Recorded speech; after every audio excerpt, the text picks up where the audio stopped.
अस्सलाम वालेकुम नाजरीन। ड्रामा से तेरा वादा के नेक्स्ट एपिसोड में आप देखेंगे मारी जो अपने शोहर के पास थी तो अपनी नंद का जीना हराम कर दिया था। अब जब मायके आ गई है तो यहाँ पर भी वो सुकून में नहीं।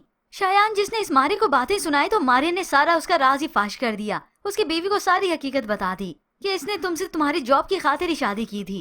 तो शायान उसे रोकता है कि कहाँ जा रही हो, जिसके बाद तो उसका दिल और भी टूट कर रह जाता है क्योंकि उस पर उसकी झूठी मोहब्बत का ये राज भी खुल गया। यूँ आज का आज एतबार टूट गया। ऐसे में सारे यहाँ पर आती हैं तो वजह पूछती है तो ये मारी ही बताती है। शायान का पोल खुल गया है, उसने इससे कमाओ बीवी का सोचकर शादी की थी।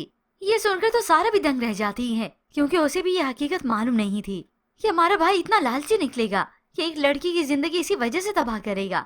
अब ऐसे में माँ के सामने ये मामला आया वो तो और ज्यादा परेशान हो गई कि यह बात तो मेरे और शायान के दरमियान हुई थी, इसको किसने बताई, क्योंकि हकीकत में तो सारा को भी इल्म नहीं कि उसकी वालदा और उसका भाई कितने लालची हैं। अभी तो इस फ्लैट की हकीकत भी खुलनी है जो कि अली ने इनके नाम किया हुआ है। जबकि दूसरी जानिब शहीर अब अपनी मोहब्बत से पीछे नहीं हटने वाला। सैम से शादी तो वो कर ही चुका है लेकिन इज्जत के साथ उसे अपने घर में लाना चाहता है तो अली उसे ये सब करने से रोकता है। तो शहीर कहता है अली अब इन बातों का कोई फायदा नहीं है क्योंकि मैं फैसला कर चुका हूँ। बेहतर होगा मुझे समझाने की बजाय तुम माँ को समझाओ क्योंकि मैं सैम को यहाँ लेकर आऊंगा। अब ये तो शहीर की वालदा को चाहिए कि उन्हें अब अपनी जिद खत्म कर देनी चाहिए। अली की बात भी तो उन्होंने जैसे कैसे मानी ना। ठीक है शहीर की दूसरी शादी है मगर अब वो पीछे नहीं हट सकती सिवाय सैम को दिल से कबूल करने के। जबकि दूसरी जानिब इसी सैम और शहीर की वजह से ही इस बिलाल की बेल हो जाती है। शहीर ने सारा मसला हल कर लिया और बिलाल की बेल करवाता है, कुछ रकम भी देता है।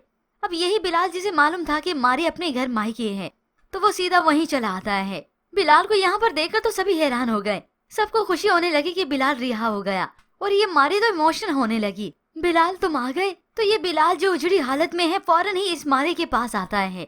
सभी को ऐसे लगा जैसे इस बिलाल ने मारे को बड़ा मिस किया, मगर फिर अगले ही लम्हे वो करीब आकर जोरदार इस मारे को थप्पड़ रसीद करता है जो इस बिलाल को बहुत पहले ही कर देना चाहिए था क्योंकि अब बिलाल के सामने इस मारे की पूरी हकीकत खुल चुकी है कि उसके जाने के बाद उसके लिए कितना कौन परेशान हुआ।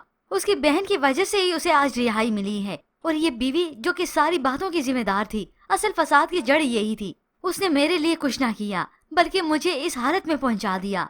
अब बिलाल के सामने इस मारे की हकीकत आई है कि असल में उसके लिए फिक्रमंद तो उसकी बहन सैमी थी। वो ठीक मुझे कहती थी और उसी की वजह से आज मैं रिहा हुआ हूँ। सिर्फ तुम्हारा कहा मान के मैंने अपनी बहन पर कितने जुल्म सितम किए, आज वही मुश्किल वक्त में मेरे साथ थी। होप्स बिलाल के सामने इस मारे की हकीकत तो आ गई और अब उसे बहुत ज्यादा पछतावा होगा कि मैंने अपनी बहन का ख्याल बिल्कुल ना रखा, मारी की बातों में आकर यकीन करता रहा। पर ऐसे में व्यूअर्स आपको क्या लगता है कि ये बिलाल सैम को कभी माफ करेगा या उसे अब छोड़ने का इरादा करेगा? मजीद ड्रामा रिव्यूज के लिए आप देखते रहिए उर्दू टीवी।